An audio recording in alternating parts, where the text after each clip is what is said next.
Hi, I'm Eric, and I'm a social studies educator, historian, and host of this, the Everything is a Primary Source podcast. I'm also an avid collector of popular culture artifacts.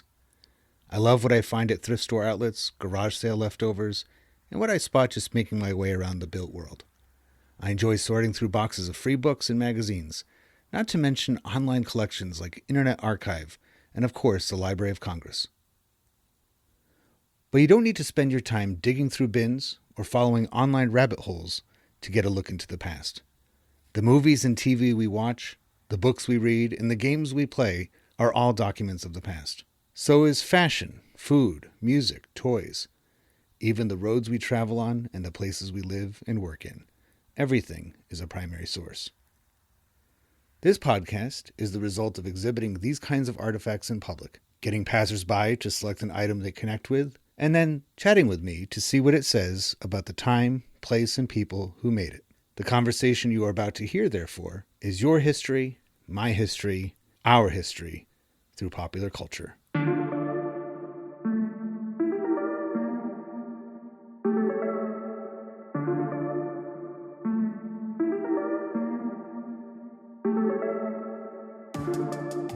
I am so happy to have Molly here to talk briefly about the sound of music. That's right. And you're here for Long Story Short, and you said you've been on the stage before for Long Story Short. That's right. And I'm going to host in June, so Excellent. I'm super excited. That sounds fantastic. Yeah. And I mean, the whole process is just so much fun. And it is. I feel like it's, podcasting has been around for only maybe 20 years, right, give or take. And already people are getting really innovative with it. I know. I think so too. So it's like, is that what drew you to do it? Have you done any other audio before? Have you ever done radio? Or? No, I haven't. I've done a lot of stage work. I had a all-female sketch comedy group in New York City for about 10 years. Oh, neat. And then... So did I. I'm just kidding. I didn't. Oh, like you did, Eric? Yeah. That's so cool. It didn't go over well. So I've done stand-up and storytelling, and storytelling is really my favorite thing to do. I just love it. Because even the best stand-up is storytelling. Absolutely. That's how I feel. And it's like, and we'll talk about some music for just a second, but I always think about, like, my favorite era for comedy movies would be like late 80s, early 90s. Because a lot of those movies could easily be dramas. Yes.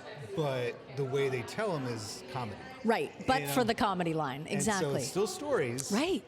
It's just they use the hilarity of everyday life. It's so true. Yeah. So what drew your attention to Sound of Music? Are you a fan? Oh, a huge fan, and watch it all the time. Our family watched it growing up all the time. Every time it was on back in those days, you couldn't pick it, right? It's just when it came on, which usually was around the holidays. Mm-hmm.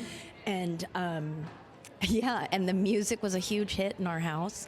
And now my husband and I always have a little joke about when the Von Trapp father and what is Julie's name, Julie Andrews' name in the movie? It's we'll edit Maria. It Maria. Right, because what do you do about a problem like Maria? Yep. Right.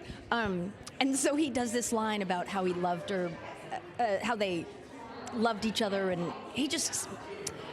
Plummer has a lot of great lines in the movie. The songs are the best. I love the songs. It is a quotable Absolutely. movie, but also a song quotable movie. Absolutely. They'll play a few of my favorite things around Christmas time a lot. Absolutely, yeah. Even though she mentions like one thing about Christmas in the whole Totally. song. I like Christmas and a bunch of other stuff. Right. But we'll put it on the Christmas time. I might actually switch up what we talk about, because I think that we have a bit more to say. We're going to talk about location. So just side note, have you ever been to Stowe, Vermont, where the Von Trapp family moved to? I came have. to America? Yes. But the question, we were going to talk about locations. Okay, so Austria, World War II era. I think this is a little bit better one. What material is it made from? Oh. So there is history. It is a real family. Yes, it is. What do you think the reason behind that was? Why do you think that Rodgers and Hammerstein said, we're going to make a musical movie about a musical family? Right. So obviously, the number of kids, the talent, etc. I think, and I was talking about this actually just the other day because I also substitute teach. Oh, yeah. And the kids in the 4th grade class are learning about World War II era activities, things that went on. And one of the things they mentioned was, you remember that part, Miss Molly? You remember that part when they're on stage and they all escape out the back? Yeah. I think they're sort of... their resistance to the Nazi Party and their resistance to the whole movement and the way, I mean, obviously it's a movie. Not everything can be absolutely true, but we love the idea that not only did they present one face to the Nazis and, yeah, sure, we'll go along with it, but then they turned it all on their heels in such a creative way. And I think we, as Americans particularly, love that idea that we can take a really intense moment and turn it on its head creatively. Like, I think we think that's really something of ours as well. Yeah. So we relate to that. And especially in the time period in which this was made. So it's the 50s. It's not long after the war. Right. And, if you look up movies that are about World War II, I mean, you can go on for pages upon pages upon pages. Right. So this would be one of those. But it's like the closer you are to the actual event, the more the audience is very aware of the situation. True. But also ongoing in that same era was the new menace in Europe, and that would be the Soviet Union. Right. And I think a lot of Americans like that idea of us still being that beacon, that I think so haven too. for people trying to escape the tyranny of any kind of authoritarian power. I think so too. And especially if they can sing. I was going to say, and then put it to music, and heck, you've got a hit. Bring them on in, I remember the first time I went to Stowe, and actually I proposed to my wife in Stowe. Oh, congratulations back not then. at the Von Trapp facility, their estate or whatever. But I remember seeing that one time, and I was like, that's the same Von Trapp? It's like... Right. And now they have a brewery there. Oh, no way. Which is fantastic. Oh, it's all Austrian. That is clever. I always say Austrian like Arnold Schwarzenegger. Austrian is good beer. It's the but best again, kind. creativity around what could have been a very sad story. You could have... And this became Julie Andrews, one of her... I know. Her and Mary Poppins, and right. Those are like the two that people are always referencing her with. That's right.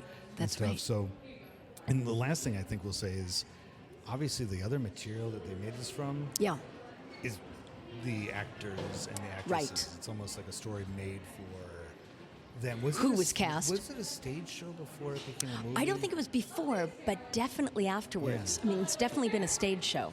That always begs the question about, when media is made based, it's which came first? Which is when it starts, like, where do you go next after that? Yeah. And in this time period, the golden age of movies is starting to fade a little bit. Yeah. The 50s weren't exactly. That's true. TV was the big competition. That's true. And it's actually pretty amazing that there's still sheet music.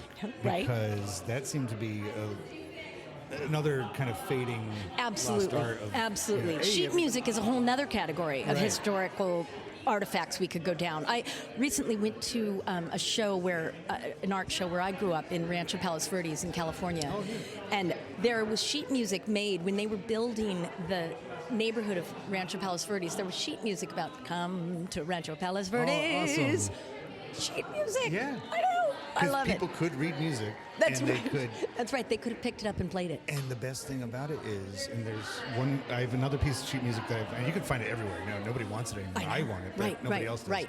I found one from like a World War I song called like Charmaine or something like that, and it was printed in San Francisco. Oh, cool. Most of the time, these things are printed in New York or Boston. Yep. That one was California. Interesting. And it's like, by that point, the culture was transverse. It was not just coming east to west. Yeah. Like you just said, the West was producing messages going north through south. music and getting people to sing it in their living rooms. And hey, I have a feeling, Eric, you would like to come and see. I'm a collector too, and I have a feeling. I think that's what appealed we to could you. probably. Yeah. I think the show's about to start. I'm so we're excited. We're going to check that out. But Great. thank you so much. And Thank you, I Eric. really What a hope fun this project. isn't the last time that we talk. I know. I feel the same way. Awesome. Thanks.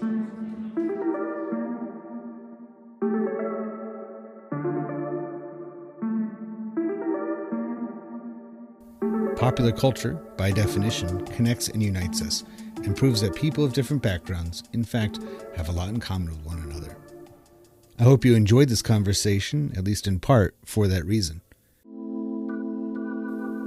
If it connects with you and you'd like to add to it, or any of the podcast episodes, just visit everything-history.com and search for the Everything is a Primary Source project, which can be found in the classroom section of the website. We'd love to hear what you have to say. Be sure to rate and share this podcast wherever you are listening to it now, and follow Everything as a Primary Source on social media, including YouTube and especially Instagram. Thank you for listening to the EPS podcast, where everything is a primary source.